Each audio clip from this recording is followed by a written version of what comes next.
Cuando Valeria abandonó a 3 niños en una casa en ruinas, en medio de las montañas desoladas, dejándoles solo 3 bolsas de ropa rota, pensó que morirían en menos de una semana antes de que alguien encontrara sus cuerpos. Pero se equivocó.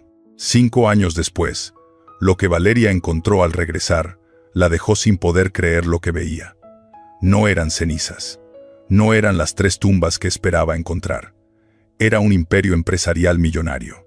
¿Cómo pudieron 3 niños de 7, 8 y 10 años lograrlo? Convirtieron 7 cabras salvajes en un rebaño de más de 200 animales.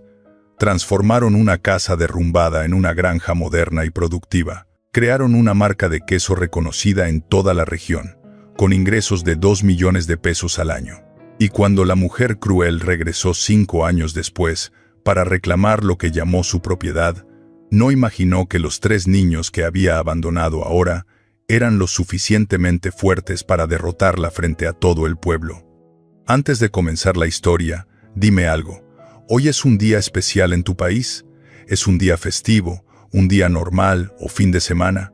Escríbelo en los comentarios, quiero conocer tu cultura. Y para entender cómo ocurrió este milagro, debemos volver al primer día, el día en que la esperanza parecía haber muerto. La mañana llegó gris y fría, como si el cielo mismo estuviera de luto. Mateo abrió los ojos en la habitación que compartía con sus hermanos, y por un segundo olvidó. Olvidó que su padre ya no estaba. Olvidó que todo había cambiado para siempre. Pero entonces escuchó el llanto suave de Sofía, acurrucada en su cama con la camisa vieja de papá entre sus manos, y la realidad lo golpeó como un puño en el estómago. Ya pasó el funeral, pensó Mateo, sintiendo un vacío enorme en el pecho. Y papá no va a volver. Diego, el más pequeño, dormía todavía abrazado al oso de peluche que su padre le había regalado en su último cumpleaños. Su carita mostraba rastros de lágrimas secas. A sus 7 años, Diego seguía preguntando cuándo despertaría papá, sin entender que la muerte no era como dormir. Mateo se levantó despacio, tratando de no hacer ruido. A sus 10 años, ahora era el mayor de la casa. Tenía que ser fuerte, aunque no supiera cómo. El sonido de cajones abriéndose y cerrándose con fuerza vino desde la habitación principal. Valeria, su madrastra, estaba despierta. Mateo caminó por el pasillo y se detuvo en la puerta. La mujer revisaba el armario de papá, sacando ropa y documentos, tirándolo todo en cajas sin cuidado alguno. «Buenos días», murmuró Mateo, su voz apenas un susurro. Valeria ni siquiera volteó. «Empaquen sus cosas. No nos quedaremos aquí. ¿A dónde vamos a ir? Eso no es asunto tuyo». Su voz era fría como el hielo. «Tu padre no dejó nada. Tengo que resolver esto sola». Mateo sintió un escalofrío.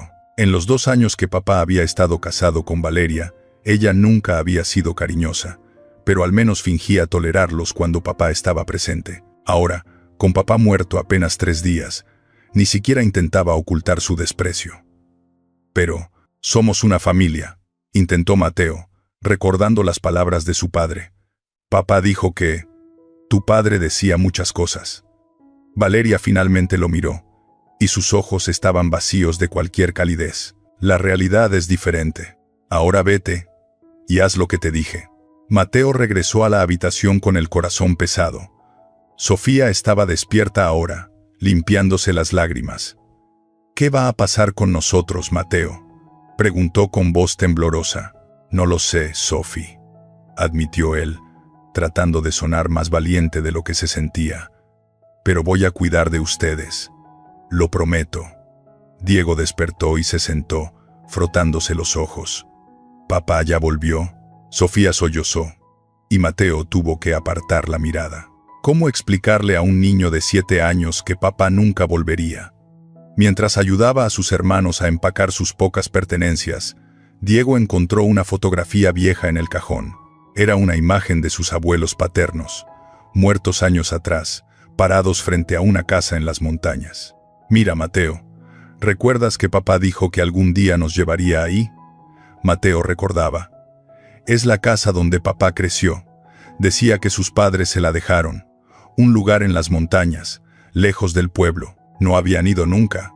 Esa tarde, mientras guardaba las últimas cosas, Mateo pasó por la sala y escuchó a Valeria hablando por teléfono en voz baja. Se detuvo detrás de la puerta, sin respirar. «No te preocupes. Me desharé de ellos pronto», decía Valeria con una frialdad que heló la sangre de Mateo. «La casa de los viejos está perfecta para eso. Nadie los encontrará allí. Una vez que estén fuera de mi camino, podré vender todo y empezar de nuevo». Mateo sintió como si el piso se abriera bajo sus pies. No entendía completamente qué significaba, pero las palabras deshacerse de ellos resonaban en su mente como una campana de alarma. Corrió de regreso a la habitación, con el corazón latiendo salvajemente. Sofía lo miró con ojos asustados. «¿Qué pasa?» «No lo sé todavía», susurró Mateo, abrazando a sus hermanos. «Pero tenemos que estar juntos. Pase lo que pase, nos tenemos el uno al otro». Esa noche, mientras sus hermanos dormían, Mateo no pudo cerrar los ojos. Las palabras de Valeria resonaban en su mente. «Me desharé de ellos pronto». No sabía qué significaba exactamente, pero un escalofrío recorrió su espalda. Al día siguiente, su peor pesadilla se haría realidad. Al día siguiente, Valeria despertó a los niños antes del amanecer. «Vamos. Traigan solo lo necesario», ordenó con voz seca, sin mirarlos a los ojos. Mateo cargó las mochilas mientras Sofía ayudaba a Diego a ponerse los zapatos. El pequeño aún estaba medio dormido, confundido por la prisa. Nadie desayunó. Valeria simplemente los empujó hacia el viejo coche de su padre y arrancó sin decir palabra. El trayecto fue largo y silencioso. Mateo observaba por la ventana cómo el pueblo se alejaba, cómo las casas daban paso a campos abiertos y luego a caminos de terracería que subían hacia las montañas. El paisaje se volvía más salvaje con cada kilómetro, más vacío, más alejado de todo lo conocido. «¿A dónde vamos?», preguntó Sofía con voz pequeña. Valeria no respondió. Sus manos apretaban el volante con fuerza, la mandíbula tensa. Mateo intercambió miradas con su hermana y apretó la mano de Diego. El mal presentimiento en su estómago crecía. Después de 2 horas, el coche se detuvo frente a una estructura que apenas podía llamarse casa.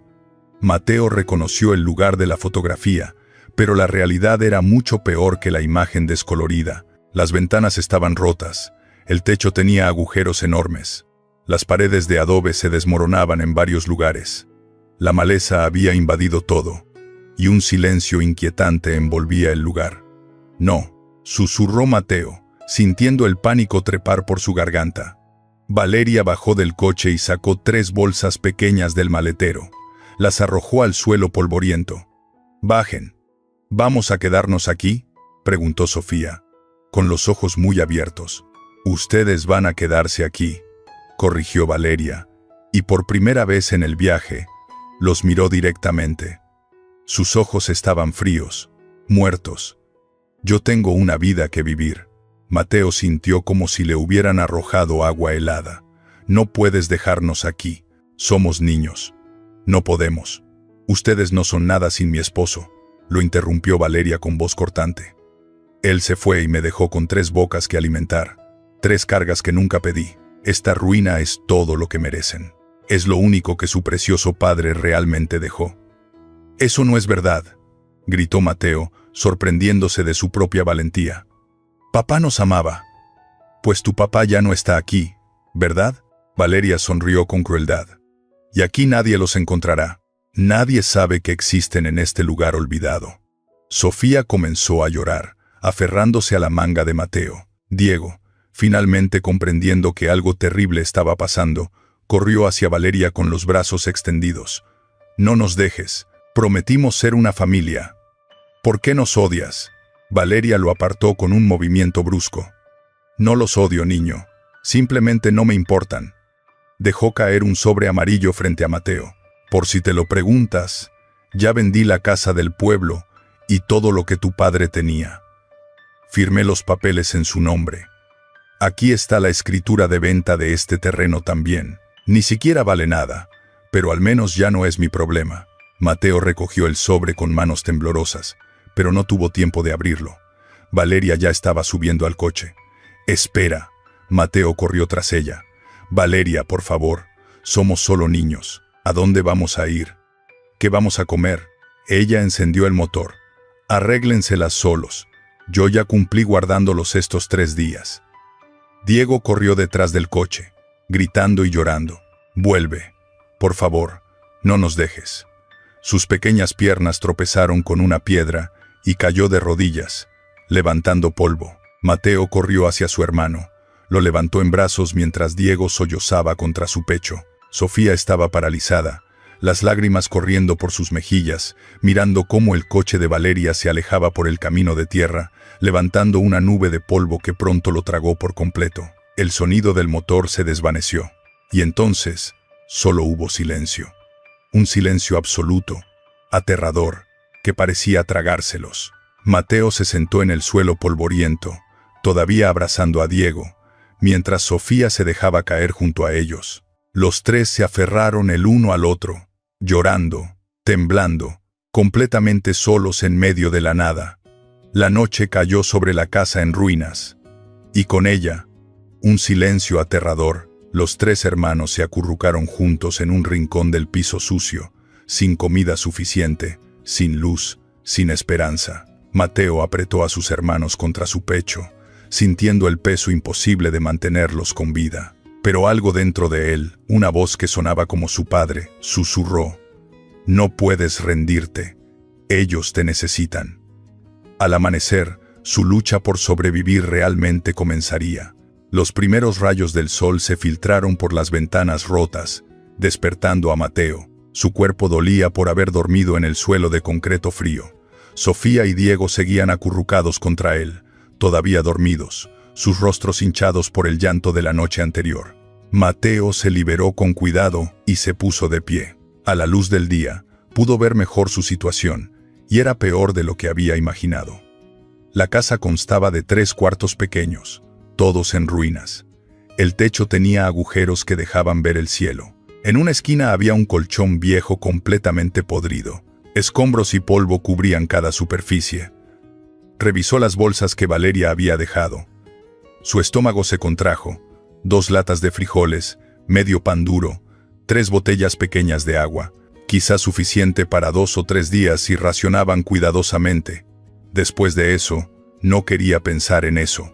«Necesitamos agua», murmuró para sí mismo, «y comida, y arreglar el techo antes de que llueva». La enormidad de la tarea lo aplastó por un momento. Era solo un niño de 10 años. ¿Cómo iba a mantener con vida a sus hermanos? Pero entonces recordó las palabras de su padre: «Mateo, cuando las cosas se pongan difíciles, no mires todo el problema. Da un paso a la vez. Solo un paso. Un paso. Agua primero». Cuando Sofía y Diego despertaron, Mateo ya había explorado afuera. «Sofi, necesito que te quedes aquí con Diego. Voy a buscar agua. No te vayas», susurró Sofía, aferrándose a su brazo. «¿Y si no vuelves?» «Voy a volver. Siempre voy a volver». Mateo le apretó la mano. «Pero necesito que seas valiente. ¿Puedes hacer eso?» Sofía asintió, aunque sus ojos seguían llenos de miedo. Mateo caminó alrededor de la propiedad. El terreno era más grande de lo que pensaba. Quizá 2 o 3 hectáreas. Rodeado de cerros bajos cubiertos de arbustos y cactáceas. A unos 50 metros de la casa, medio oculta por la maleza, encontró una estructura de piedra circular. «Un pozo», susurró con asombro. Se asomó con cuidado. Podía ver el reflejo del agua abajo. Bajó un balde atado a una cuerda vieja, rezando porque funcionara. Cuando lo subió, el agua se veía clara. La olió, cauteloso. Parecía limpia. Tomó un sorbo pequeño, esperó, tomó otro. «Tenemos agua», dijo en voz alta, y por primera vez desde ayer sintió algo parecido a la esperanza. Llevó el balde de regreso. Diego saltó de alegría, y hasta Sofía sonrió un poco mientras bebían. «Mira, Mateo», Diego señaló hacia un cerro cercano. «Las cabras de ayer». Mateo entrecerró los ojos. Efectivamente, un grupo de 7 u 8 cabras pastaban en la distancia. Salvajes. Por su apariencia. ¿Habían sido domesticadas alguna vez? «Son bonitas», dijo Diego con esa fascinación infantil que ni siquiera la tragedia podía borrar completamente. «Son solo cabras», respondió Mateo, aunque algo en su mente registró la información. Cabras significaban leche, potencialmente. Pero ¿cómo atraparlas? Después de racionar medio pan entre los tres para el desayuno, Mateo decidió explorar el interior de la casa más a fondo. En el cuarto más alejado, medio escondido bajo escombros, encontró un baúl de madera viejo. «Sophie, Diego, vengan a ayudarme». Entre los tres, apartaron las piedras y ramas. El baúl estaba cerrado, pero no con llave. Cuando Mateo lo abrió, el aire se escapó de sus pulmones. Adentro había papeles amarillentos protegidos en una bolsa de plástico. Mateo los sacó con manos temblorosas y comenzó a leer. Eran escrituras de propiedad, fechadas 30 años atrás. «Esta tierra pertenece a Roberto y María Herrera», leyó en voz alta. «Sus abuelos. Y en caso de su muerte, pasará a su hijo Roberto Rivera». «Papá», susurró Sofía. «Y de él a sus herederos legales», continuó Mateo, el corazón latiéndole con fuerza. «Nosotros, esta tierra es nuestra. Valeria no tenía derecho a venderla, pero había más en el baúl. Fotografías de sus abuelos con un rebaño grande de cabras y un cuaderno desgastado con escritura a mano». Mateo lo abrió.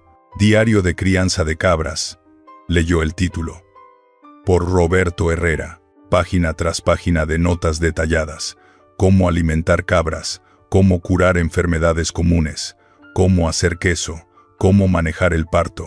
El conocimiento de toda una vida dedicada a criar cabras. «El abuelo criaba cabras aquí», dijo Mateo, con la mente acelerándose. «¿Y esas cabras de afuera podrían ser descendientes de las suyas?» Diego asintió emocionado. «Podemos tener cabras, Mateo. Como el abuelo». Mateo miró a sus hermanos, luego el cuaderno, luego hacia donde las cabras pastaban en libertad. Una idea loca, imposible, comenzaba a formarse en su mente. Mientras Mateo sostenía los documentos que probaban que la tierra era suya, una voz áspera sonó detrás de él. «Así que los niños abandonados siguen aquí».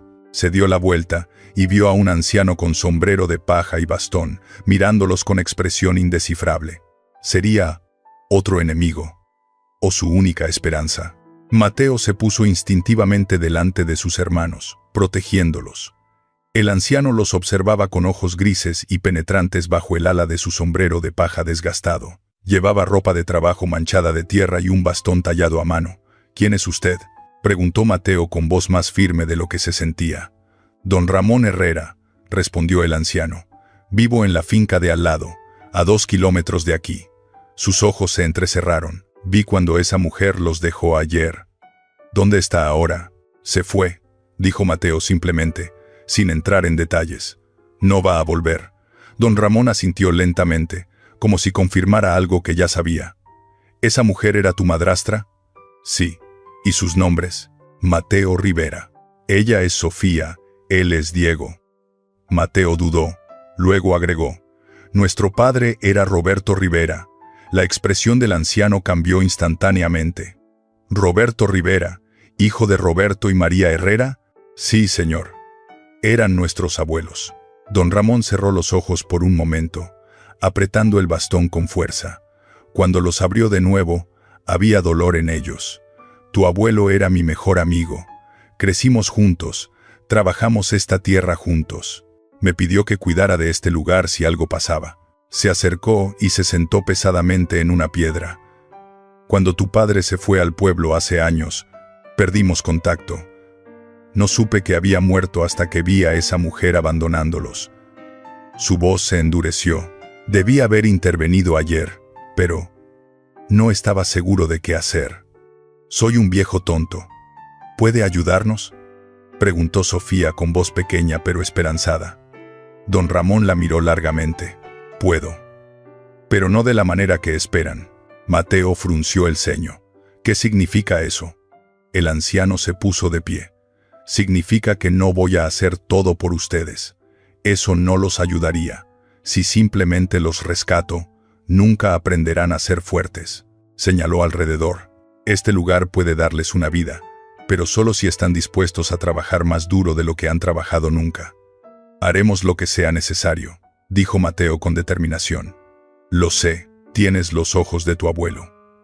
Don Ramón caminó hacia la entrada de la casa. Les enseñaré a sobrevivir, a construir, a criar cabras como tu abuelo hacía. Pero el trabajo duro lo harán ustedes, ¿entendido? Los 3 niños asintieron. Bien, don Ramón señaló hacia el cerro donde pastaban las cabras. Esas cabras eran de tu abuelo. Cuando él y tu abuela murieron hace 10 años, las dejé libres. Se volvieron salvajes, pero siguen aquí. Mateo sintió que el corazón se le aceleraba.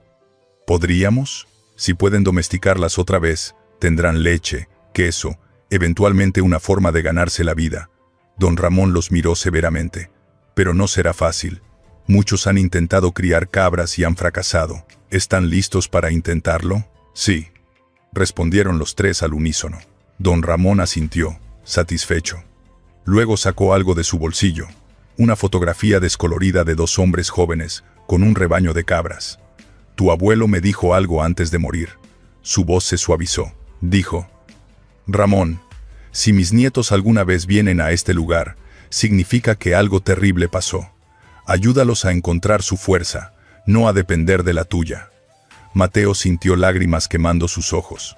Su abuelo, a quien nunca conoció, había pensado en ellos. Don Ramón les entregó una cuerda vieja y un cubo. Mañana al amanecer, intentaremos acercarnos a las cabras. No será fácil, y probablemente fracasarán varias veces, pero si tienen el mismo espíritu que su abuelo, lo lograrán. Mateo miró la cuerda, luego a sus hermanos. Por primera vez desde la muerte de su padre, sintió algo más que dolor. Sintió un propósito. Los primeros días fueron un desastre. Mateo, Sofía y Diego intentaron acercarse a las cabras tal como don Ramón había instruido. Moverse despacio, hablar suave, llevar comida, pero las cabras, salvajes después de años sin contacto humano, huían en cuanto los veían acercarse. El primer día, Mateo corrió tras ellas, pensando que podría atraparlas por velocidad. Las cabras simplemente saltaron sobre las rocas y desaparecieron cerro arriba. Regresó exhausto y con las manos vacías. El segundo día, Sofía intentó atraerlas con vegetales. Las cabras las observaron desde lejos, desconfiadas, y no se acercaron. El tercer día, llovió torrencialmente. Los 3 se refugiaron bajo el techo parcialmente reparado, viendo las cabras buscar refugio en una cueva natural. Mateo golpeó el suelo con frustración. Nunca lo lograremos, sollozó Sofía, agotada y mojada. Don Ramón llegó esa tarde con tortillas y frijoles. ¿Se están rindiendo ya? No podemos ni acercarnos, dijo Mateo con amargura. Son demasiado rápidas, demasiado asustadizas. Las cabras sienten el miedo, explicó don Ramón, sentándose en el suelo con ellos. Ustedes están desesperados, ansiosos. Ellas perciben esa energía y huyen. Necesitan paciencia. ¿Paciencia? Mateo sintió rabia burbujeando. No tenemos tiempo para paciencia. Nuestra comida se está acabando. Exactamente por eso necesitan paciencia, respondió el anciano con calma. La desesperación los hará fracasar siempre. Al cuarto día algo cambió. Diego, el más pequeño, se había cansado de perseguir. En lugar de correr tras las cabras, simplemente se sentó en el pasto cerca de donde ellas pastaban. No intentó acercarse, solo se quedó ahí, arrancando hierbas y cantando bajito una canción que su padre solía cantarle. Mateo estaba a punto de llamarlo cuando don Ramón le puso una mano en el hombro. Mira, una de las cabras, una hembra color marrón claro, levantó la cabeza, olisqueó el aire. Lentamente, con pasos cautelosos, se acercó a Diego. Diego no se movió, siguió cantando, extendió la mano con hierbas. La cabra las olfateó, luego las comió directo de su palma. «Increíble», susurró Sofía. En los siguientes minutos, 2 cabras más se acercaron. Diego les hablaba en voz baja, acariciándolas con movimientos suaves. Ellas no huían. «Tienes el don de tu abuelo, pequeño», dijo don Ramón con asombro genuino. «En 40 años criando cabras, nunca vi algo así». Él podía leer sus miedos, sus necesidades. Tú tienes ese mismo regalo. Con Diego liderando, lograron guiar 3 cabras hacia el corral improvisado que habían construido durante los días de fracaso. Mateo y Sofía cerraron la puerta, apenas creyendo lo que acababa de pasar. Lo hicimos. Mateo abrazó a sus hermanos. Realmente lo hicimos. Pero el trabajo apenas comenzaba. Las cabras estaban nerviosas en el corral. Don Ramón les enseñó cómo calmarlas, cómo construir un refugio mejor, cómo alimentarlas correctamente. Esta es la hembra alfa, explicó señalando a la cabra marrón. Si ella confía en ustedes, las otras seguirán. Sofía pasó horas con las cabras, hablándoles suavemente como hacía Diego, aprendiendo sus personalidades. Descubrió que podía calmarlas con su voz. Una semana después, la cabra alfa permitió que Sofía la ordeñara. Don Ramón guió sus manos, mostrándole el ritmo correcto. Cuando el primer chorro de leche golpeó el cubo, los 3 hermanos gritaron de alegría. Era solo medio cubo, pero era esperanza líquida. «Podemos hacerlo», dijo Mateo, mirando el cubo como si fuera oro. «Realmente podemos sobrevivir aquí». Don Ramón asintió, pero su expresión era seria. «Esto es solo el principio. Criar cabras no es fácil. Muchos se rinden cuando vienen los verdaderos problemas. Enfermedades, depredadores, el clima». Miró a los 3 niños. ¿Están seguros de que quieren seguir este camino? Mateo miró a sus hermanos. Diego acariciaba a las cabras como si fueran mascotas. Sofía sonreía por primera vez en semanas. «Estamos seguros». Una semana después de su primer éxito, Mateo despertó con un mal presentimiento. Sofía ya estaba afuera, y su grito confirmó sus temores. «Mateo, algo está mal con Canela». Canela era la cabra alfa, la marrón que Diego había conectado primero. Mateo corrió al corral y la encontró echada en el suelo, temblando. Sus ojos estaban vidriosos y respiraba con dificultad. «No, no, no», murmuró Mateo, el pánico trepando por su garganta. Si perdían a Canela, las otras 2 cabras podrían estresarse, enfermarse también. Podrían perder todo. Don Ramón llegó minutos después. Examinó a Canela con manos expertas, revisando sus ojos, su boca, su temperatura. Finalmente se enderezó con expresión grave. «Tiene fiebre. Posiblemente una infección». Miró a Mateo. «Necesitan decidir. Pueden intentar curarla, lo cual es difícil y arriesgado. O pueden separarla de las otras para protegerlas, lo que probablemente significa dejarla morir». «No», gritó Sofía. «No vamos a dejarla morir».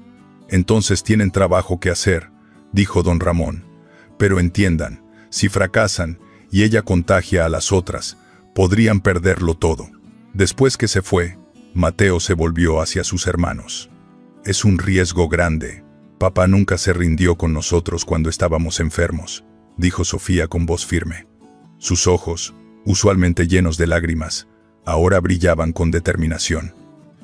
«No voy a rendirme con ella». Mateo asintió. «¿Qué necesitas?».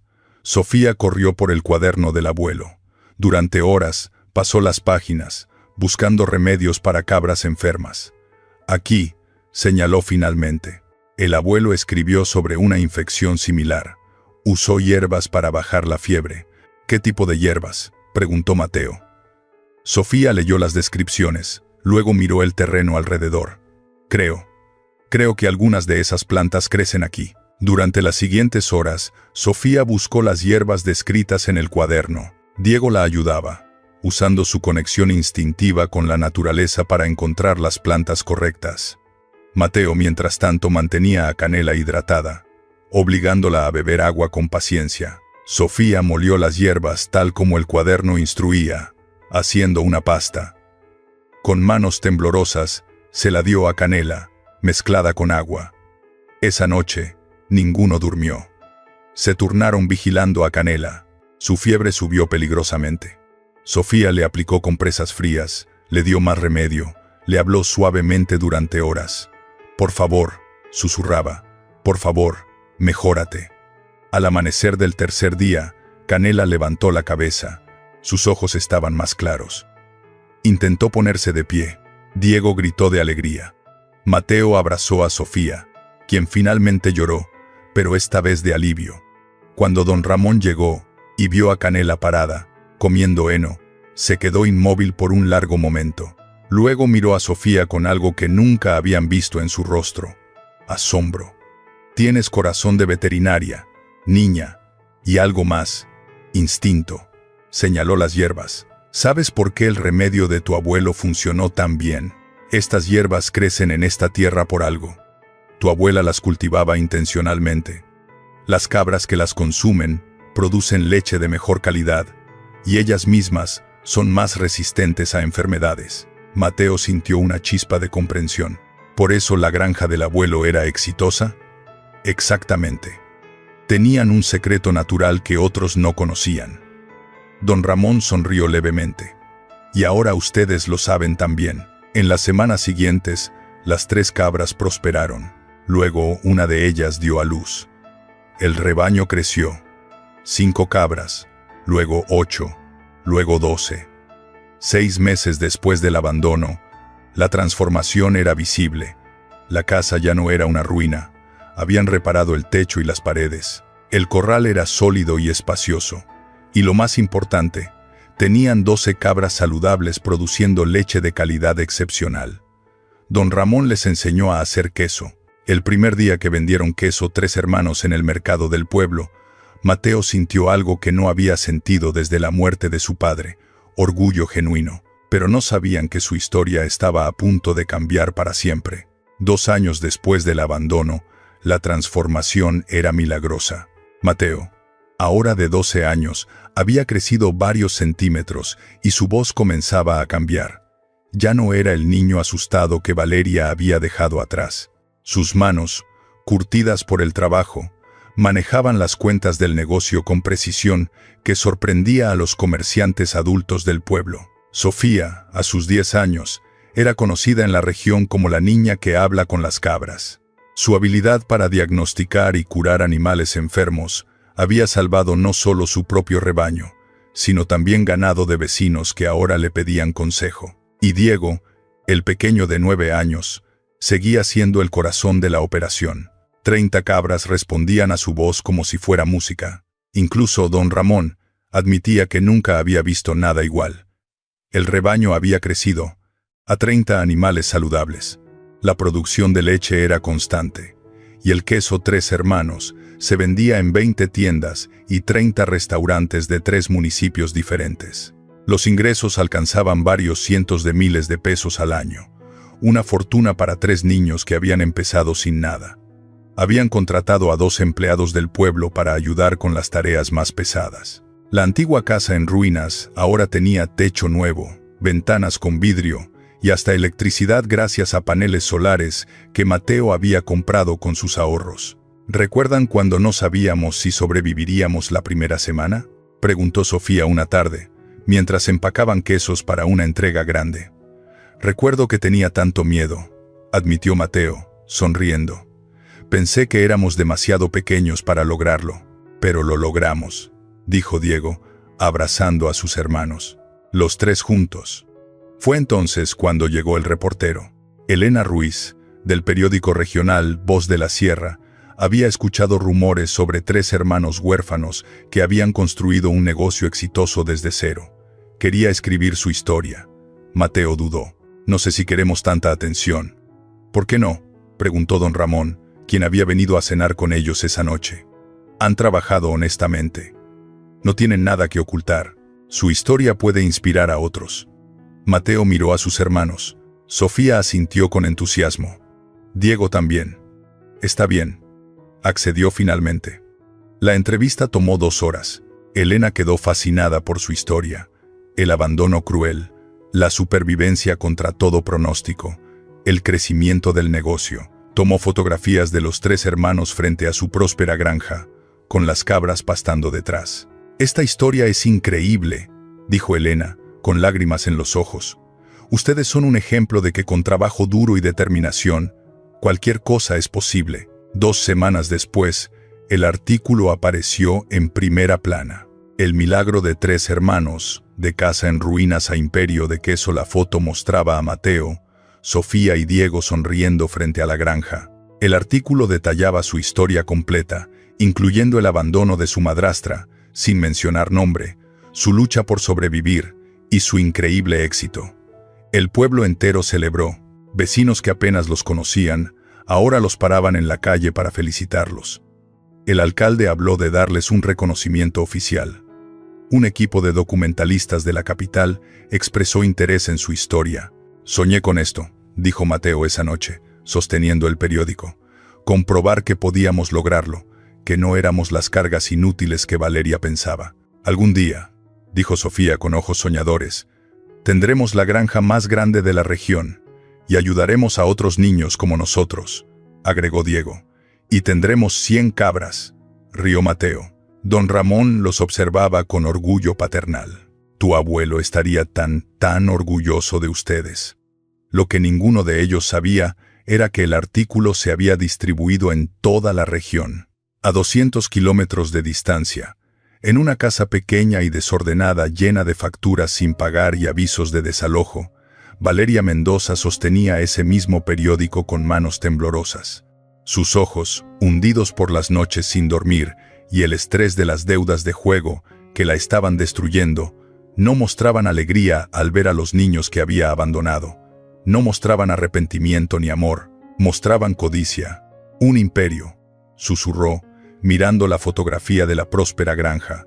«Esos mocosos construyeron un imperio, en mi tierra». Una sonrisa fría cruzó su rostro mientras marcaba el número de un abogado. 5 años después del abandono, la granja Tres Hermanos era una leyenda. Mateo, a sus 15 años, ya era más alto que don Ramón. Su rostro había perdido toda suavidad infantil, reemplazada por la determinación de un joven que había enfrentado lo imposible y había ganado. Manejaba un negocio que generaba más de 2 millones de pesos anuales, con la confianza de alguien el doble de su edad. Sofía, 13 años, era solicitada como consultora de salud animal por granjas en toda la región. Su conocimiento de hierbas medicinales y su conexión intuitiva con los animales la habían convertido en una experta respetada, incluso por veterinarios profesionales. Y Diego, 12 años, seguía siendo el alma de la operación. 200 cabras respondían a su voz. Visitantes venían desde lejos solo para verlo trabajar, maravillados por su don inexplicable. La propiedad se había transformado completamente. Donde antes había ruinas, ahora había instalaciones modernas, establos espaciosos con ventilación adecuada, una sala de ordeño equipada, una quesería con certificación sanitaria y una pequeña tienda donde vendían directamente a clientes. La antigua casa era cómoda y acogedora, con 3 habitaciones, cocina moderna y hasta una oficina donde Mateo llevaba las cuentas. Empleaban a 5 trabajadores de tiempo completo y 3 de medio tiempo. Sus productos se vendían en supermercados de la capital. Un chef famoso había declarado que el queso Tres Hermanos era el mejor queso de cabra de México. El alcalde había declarado un día de 3 hermanos en el municipio. Productores de documentales habían filmado su historia. Habían sido invitados a dar charlas en escuelas sobre emprendimiento y resiliencia. ¿Pueden creer que alguna vez dormimos en ese piso frío, preguntándonos si sobreviviríamos?, preguntó Sofía una tarde, mientras descansaban después del trabajo. «A veces parece una vida diferente», admitió Mateo. «Como si le hubiera pasado a otras personas. Pero nos pasó a nosotros», dijo Diego, serio por una vez. «Y lo superamos juntos». Don Ramón, ahora de 73 años, y oficialmente su asesor con salario, aunque donaba todo a caridad, los observaba con ojos brillantes. Sus abuelos, su padre, todos estarían tan orgullosos. Tomaron las cenizas de una tragedia y construyeron algo hermoso. Fue esa tarde cuando sonó el teléfono de la oficina. Mateo contestó, esperando otro pedido o consulta. «¿Mateo Rivera?», preguntó una voz formal. «Sí, él habla. Soy el licenciado Cortés, abogado. Llamo en representación de la señora Valeria Mendoza, tutora legal de usted y sus hermanos». El mundo de Mateo se detuvo. Ese nombre, ese maldito nombre que no había escuchado en 5 años. «Ella no es nuestra tutora», dijo Mateo con voz helada. Nos abandonó. Según los registros legales, ella sigue siendo su tutora registrada. Mañana a las 10 de la mañana, mi clienta y yo visitaremos su propiedad para discutir asuntos familiares y legales importantes. Es obligatorio que estén presentes. ¿Asuntos legales? La mente de Mateo aceleraba, el pánico comenzando a trepar. Todo se discutirá mañana. Buenos días. El abogado colgó. Mateo se quedó inmóvil, sosteniendo el teléfono. Sofía y Diego lo miraban con preocupación. ¿Qué pasa?, preguntó Sofía.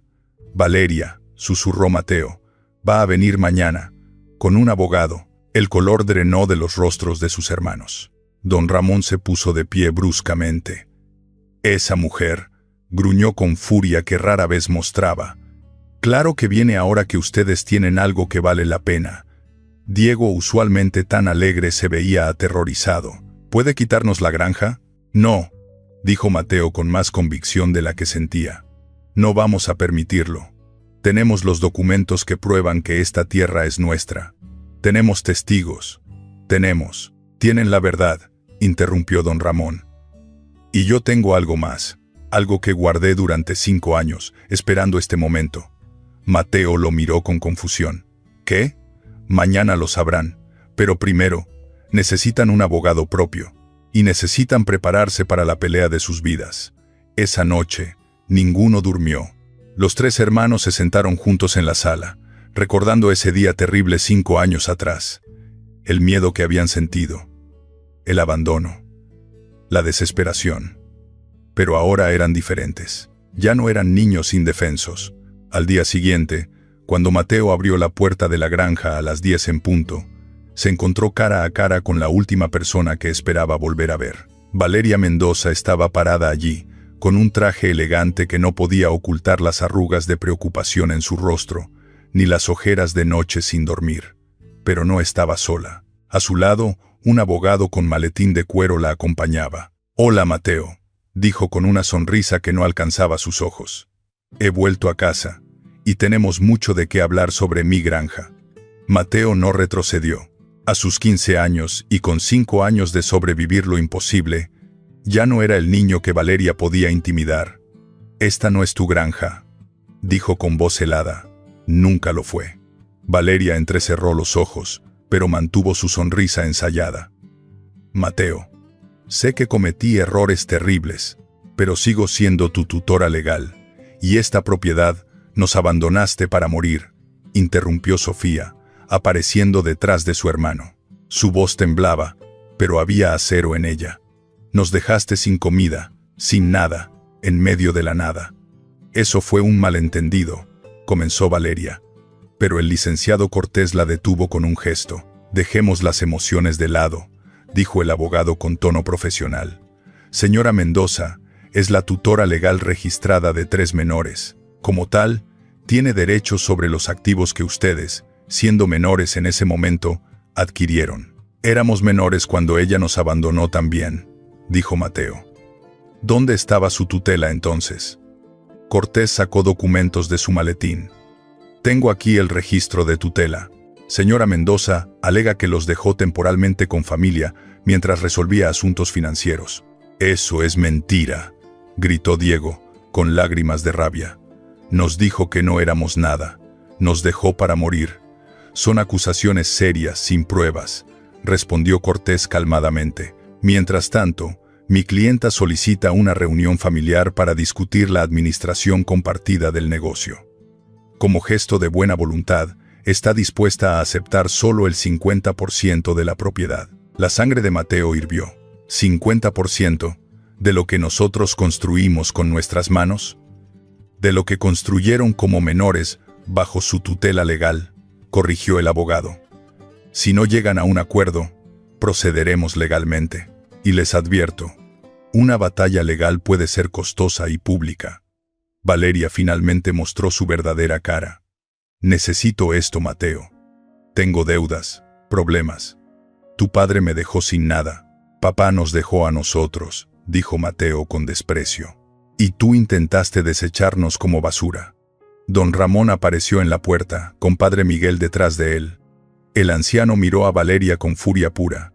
«Yo fui testigo», dijo con voz resonante. «Vi cuando abandonaste a estos niños». Valeria palideció, pero Cortés intervino.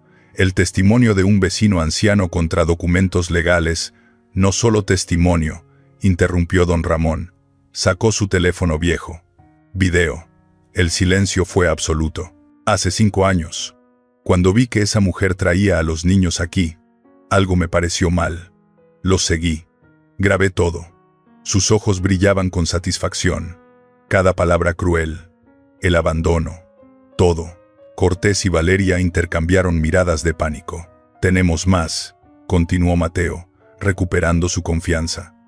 «Tenemos los documentos originales que prueban que esta tierra nos pertenece por herencia de nuestros abuelos. Tenemos los papeles falsos que ella intentó usar para vender la propiedad. Tenemos a Padre Miguel, quien admitirá que ella lo engañó sobre nuestro paradero». El sacerdote asintió con vergüenza. «Es verdad, me mintió. Dijo que los niños estaban con familia. Yo debí haber verificado». Valeria se puso de pie bruscamente. «Esto es ridículo. Soy su tutora legal. Tengo derechos». «No tienes nada», dijo Mateo con una sonrisa fría que asustó incluso a sus hermanos. «Pero si quieres pelear, pelearemos. Públicamente. En el pueblo que nos ama y te odiará cuando vean ese video. Sugiero que se retiren», agregó don Ramón, «mientras aún puedan». Cortés cerró su maletín. «Necesitamos consultar». Valeria los fulminó con la mirada, pero había miedo real en sus ojos ahora. «Esto no termina aquí». «Tienes razón», respondió Mateo. «Mañana convocamos reunión pública en la plaza. Todo el pueblo verá quién eres realmente». Esa noche, mientras el video de don Ramón se reproducía en la laptop, mostrando a Valeria abandonando a 3 niños llorando hace 5 años, Mateo sintió algo que no había sentido en mucho tiempo. No era miedo, era justicia acercándose. La plaza del pueblo estaba completamente llena. Cientos de vecinos, comerciantes, reporteros, todos habían venido a presenciar lo que ya se rumoraba como el juicio público de 3 hermanos. Mateo, Sofía y Diego estaban de pie frente al templete improvisado. Valeria y el licenciado Cortés se sentaban al otro lado, claramente incómodos ante la multitud. «Convocamos esta reunión», comenzó Mateo con voz firme, que resonó por los altavoces, «porque creemos que la verdad debe conocerse públicamente. Hace 5 años, esta mujer nos abandonó para morir». La multitud murmuró con indignación. Valeria se puso de pie. «Eso es una exageración. Yo los dejé temporalmente». «Mentira», interrumpió don Ramón, tomando el micrófono. «Yo lo vi todo. Más que eso. Lo grabé». El silencio fue absoluto mientras don Ramón conectó su teléfono al proyector. La pantalla grande se iluminó. En el video, clara e inconfundible, estaba Valeria hace 5 años.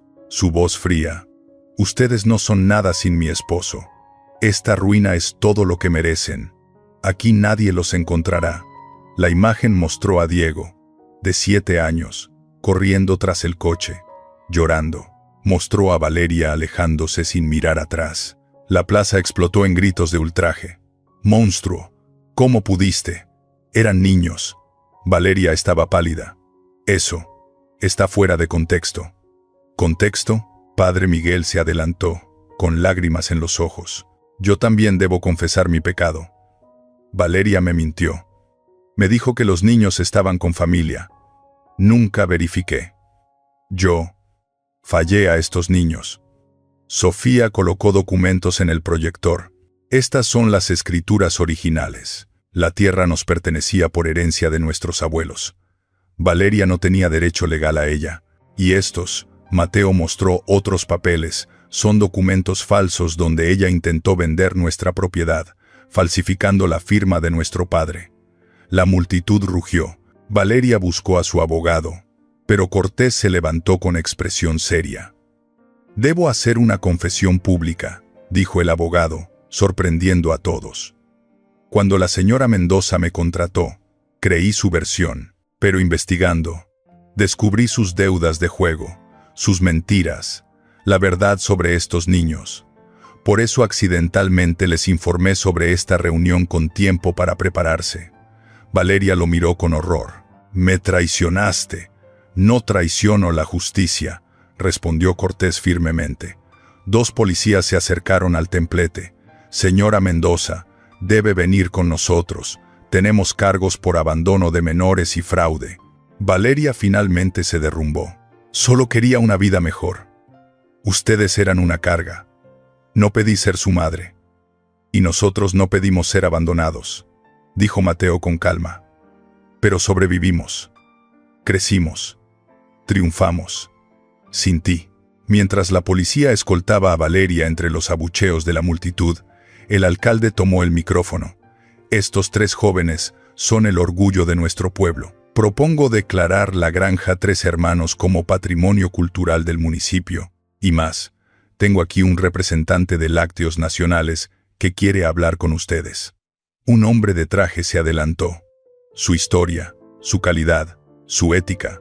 Queremos distribuir sus productos nacionalmente, con ustedes manteniendo control total». Esa noche, de vuelta en su granja, los 3 hermanos se sentaron donde una vez durmieron en un piso frío y sucio. «Papá estaría orgulloso», susurró Diego. «Lo estamos honrando», dijo Sofía. «Cada día». Mateo abrazó a sus hermanos. «No necesitábamos que ella volviera para ser una familia. Ya lo éramos». Don Ramón, observando desde la puerta, sonrió. 5 años atrás, 3 niños asustados enfrentaron lo imposible. Hoy, habían demostrado que el amor verdadero y el trabajo honesto siempre vencen la crueldad. Y su historia apenas comenzaba.